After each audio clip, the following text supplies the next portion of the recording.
Have you ever wondered what it's like to fly upper class on Virgin Atlantic? You know, their fancy business class? Or maybe you're planning a trip to Europe and considering Virgin Atlantic. Well, you clicked the right video. Join me as I dive into what makes flying with Virgin Atlantic such a unique experience, the highs and the lows. This is my first time flying Virgin Atlantic from Heathrow International to Los Angeles International. Let's get started. One of the coolest things about flying upper class on Virgin Atlantic is using points to pay for it. You only need 67,500 points for a flight from London to Los Angeles for an 11-hour flight. Plus, it's pretty easy to book multiple seats with points too.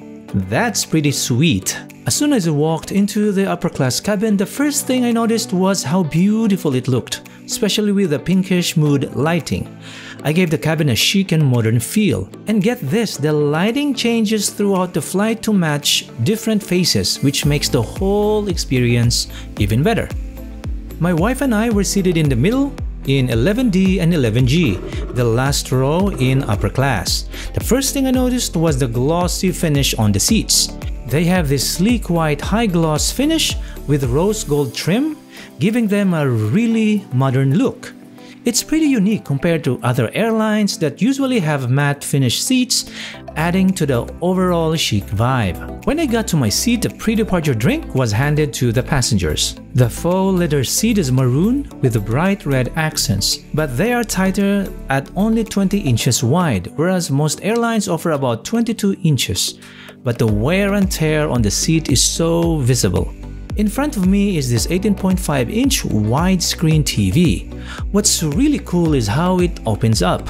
Instead of flipping towards you like most screens, this one smoothly slides out from its compartment when you push the button. The footwell is pretty tight though. On top of it, you'll find the seat beddings. The tray table is next to the entertainment screen. When you flip it open, there's a spot to keep your canned beverage or bottled water. Speaking of storage, there's a small compartment beside the seat and a little counter below it. There's no door in this seat, but you do get a privacy screen for a bit more seclusion. And if you are seated in the middle and need some privacy from your seatmate, there's a privacy screen as well. Not long afterward, the captain was speaking over the PA system. We were ready to leave Heathrow, so it was time to buckle up. Shortly after, the pre-flight safety demonstration played on the entertainment screen. It's really important that your seatbelt is securely snapped.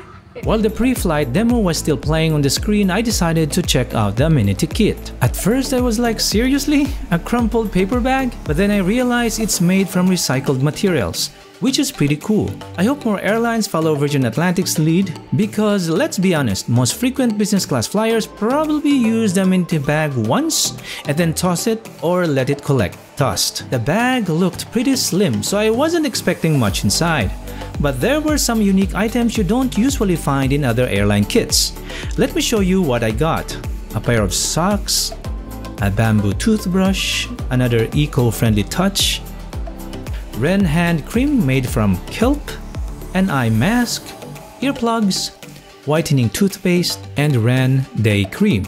I tried the hand cream and it smells really good, but I didn't notice much difference from regular lotion. Since this was an 11-hour flight, I thought pajamas is provided, but unfortunately there was none. I also checked the menu, which was printed on ordinary paper, just like the menu on US-based airlines.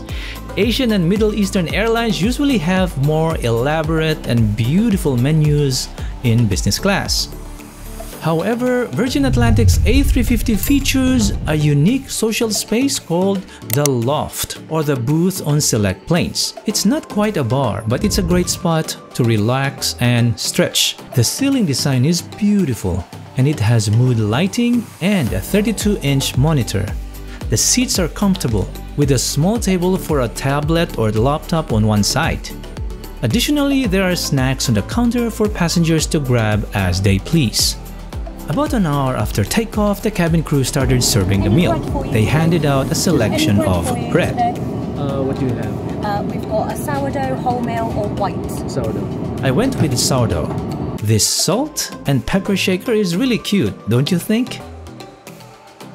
While waiting for the rest of the food, I checked the Wi-Fi on board. Unfortunately, you have to pay for internet access, and it's not cheap. $3.95 for messaging only, $8.95 for 1 hour of internet access, and a whopping $26.95 for the entire flight. And you can't use Amex to pay for internet access. As an Asian dude, I find this sourdough bread pretty hard to eat. We love our bread, soft, sweet, and loaded with fat and preservatives. After I finished my bread, the pea soup landed on my table. I choose it because of the vegan bacon. I had to try it out. But the soup was a bit salty, and the more I had, the saltier it got. After the coffee and some chips or crisp for my British subscribers, the main dish arrived: pan-seared sea bream. This fish is super delicious with delicate white meat and a sweet flavor. It's really popular in European restaurants but not so much in the US. Presentation-wise, the pan-seared dish didn't look too appetizing. The fish was covered in a classic French condiment called mushroom duxelle. I had to Google it. It turns out it's made of mushrooms, shallots, and herbs. The fish was tender but firm. But the taste? My first bite was a letdown. It was buttery and sweet, but bland. My Asian taste buds were screaming for salt, so I sprinkled some salt and pepper on it. The salt shaker was a bit clogged, so I had to keep shaking it for a while. But after all that shaking, I tried the fish again, and it tasted better. Salty, sweet, and buttery. Before the dessert landed on my table, I decided to check out the entertainment features on this flight. Virgin Atlantic provides noise-cancelling headphones. It looks cheap, but honestly, it's not about the looks, right? It's all about the sound. To my surprise, the headphones sounded really good. The bass was full, and while the highs weren't as sharp as Bose, they were still excellent. Now, about the entertainment screen, it was one of the best in its class. It's high definition, so the pictures are crisp and bright. Plus, it's Bluetooth compatible, so you can connect your own headset. The touchscreen was super responsive, which was great. The only downside was the library. It's mostly old movies and old TV shows. Just as I started watching a movie, dessert arrived, a warm peach tarte tatin. They added fresh cream to make it really creamy. The dessert was super delicious. It was creamy with a perfect balance of sweetness and tartness. Of all the food served on this flight, this dessert was the best tasting. I even had my wife taste it, and she agreed it was really good. After the meal, my wife and I decided to get comfy and continue watching a movie. We grabbed the comforter and adjusted our seats to just the right position. The comforter was perfect, not too thick, not too thin. It made everything super cozy.